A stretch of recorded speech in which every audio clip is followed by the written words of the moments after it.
Today you're gonna get back your background and you also get back your sketchbook.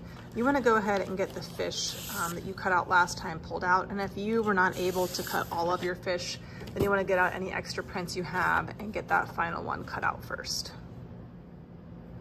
Once you have all your fish cut out, then before you start to glue, you really do want to spend some time trying to figure out what your composition and what your layout will look like. You're trying to create movement in your artwork, so you don't want to have all of them just kind of lined up in a perfect little row that looks a little bit stagnant.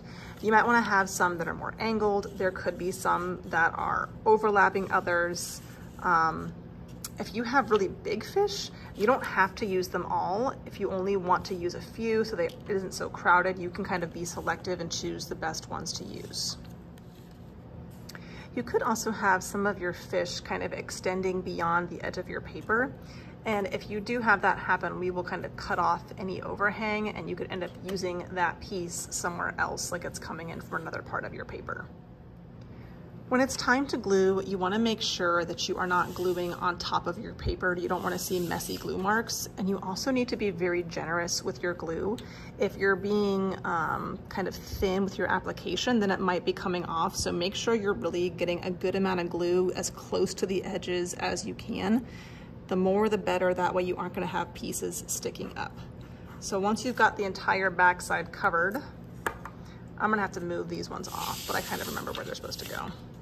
So I'll kind of go ahead and get that one placed. And once you stick it, I think it really does help to flip it and rub the back side.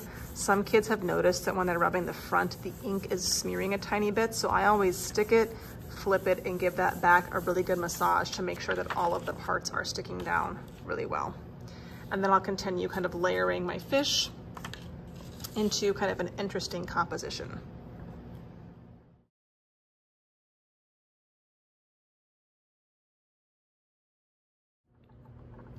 Once you're done, then it's time to kind of flip your paper over and take care of any of the pieces that are hanging off of your edges. So I might use these, so I don't want to butcher them. I want to try to have my scissors kind of just line up with the edge of my white paper without cutting it, to just slice kind of this overhang piece off. Got a very small little overhang of my pink. So again, try to kind of keep your scissors as straight as you can as you just cut that off without cutting through your paper, and just do the same with all the other pieces.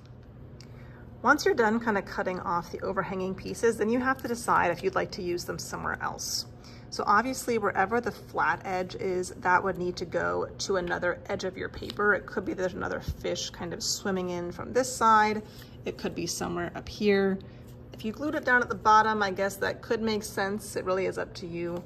But again, you don't want to just glue it in the middle, then it kind of looks like you have a piece of fish floating around. So if you cut something off, it needs to go to an edge where it might make sense. If you don't want to use those, you definitely don't have to. It's just kind of an option for if you've got some extra pieces. So that could be an extra piece there, but it's up to you.